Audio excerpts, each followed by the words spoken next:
So the Ottoman Empire, may Allah reward them, did an amazing job in establishing Islam.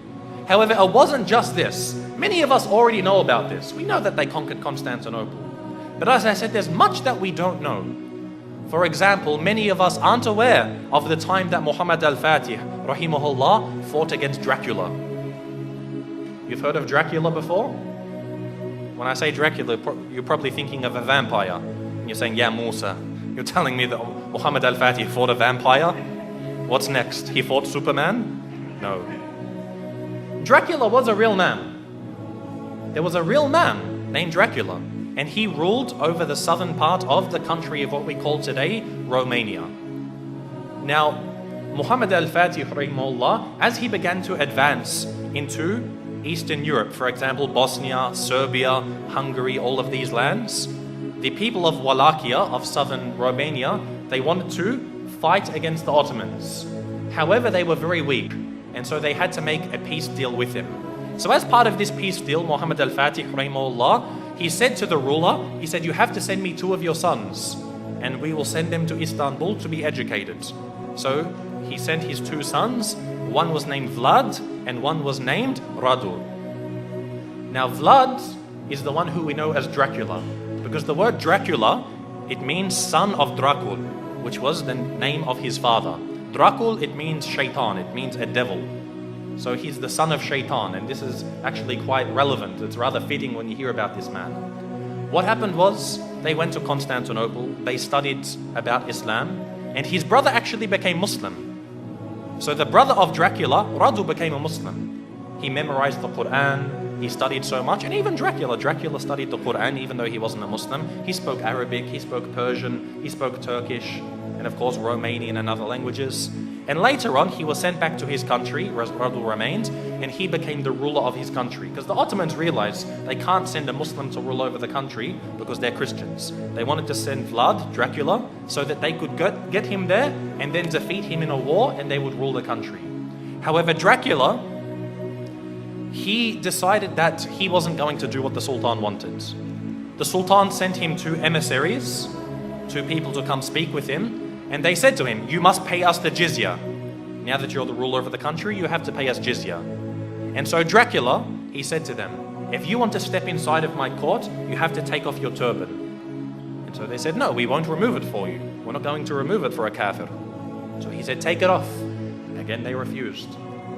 So he told someone to come with some very big nails and hammers, and he said, if they refuse to remove it for me, then they will never remove it again. And he commanded that their turbans be nailed into their heads. And of course, this in effect killed them. So this was an act of war. Dracula had decided that he wanted to go to war with the Islamic State. And so Muhammad al-Fatih, rahimahullah, he sent a massive army to go fight against them. But Dracula, because of his tactics and the fact that he knew the Ottomans very well, he was able to defeat them on some occasions. Now what he did is what really makes him stand out as being an absolute devil. Dracula, what he did is when they would kill a person, or sometimes they wouldn't even kill him, they would capture them, he did something which is called impaling. Now, if you haven't heard of impaling, it's a pretty gruesome thing to start to describe. What they would do is they would get a very, very big stick. They'd make it sharp at one end, they would insert it through your backsides, pass it through your body until it comes out of your mouth. They would impale them, they would pass this through their body. A lot of the time they would be alive as well. And this is how they would kill them. And then they would put this in the ground, then impale the next person, put him next to him. And the Ottoman army, when they went to go check on their troops, they found that on one of the very long roads leading to the capital of this area, they found 20,000 Muslims impaled along the sides of this road.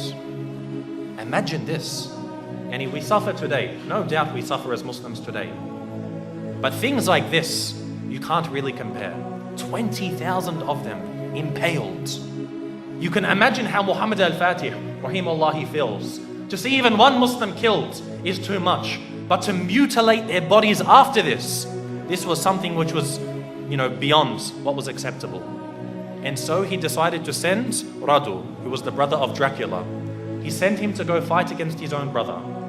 And eventually Radu, rahimahullah, he was able to actually eventually catch up with his brother. This is after he commits so many more atrocities. Even the Christians, they started to back off from him. Because what happened was he, being Romanian, he was Orthodox, he wasn't Catholic. But he actually said to the Pope, he said, if you give me some more troops, I'll become a Catholic for you. Anything you want, I'll change my religion for you. He couldn't care. He wasn't a man of true belief. He was only a man of pragmatism on the battlefields. And so even the Christians started to distance themselves from him. However, the Muslims, they caught up with him and they faced him in battle. And it's unclear if the Muslims killed him or if his own people turned upon him and killed him. But either way, Dracula was killed. And the Ottomans, the Muslim army, defeated Dracula. And so what they did was they removed his heads and they took it to the city of Istanbul and they put it on a very, very large stick. They impaled his head and put it at the gates of Constantinople, where it stood for about 2-3 months, to say, if you want to be like this man, wage war against us. This was the demise of Dracula. And again, as Muslims, most of us won't even know about this. How many people know that Dracula was a real man? And we as Muslims, we fought him and we killed him. You know how they say garlic kills Dracula, or a silver bullet to the heart, or a wooden stake? None of these kill Dracula. Muslims kill Dracula. So anyone who wants to follow the way of Dracula, they will face the same wrath from the Muslim Ummah.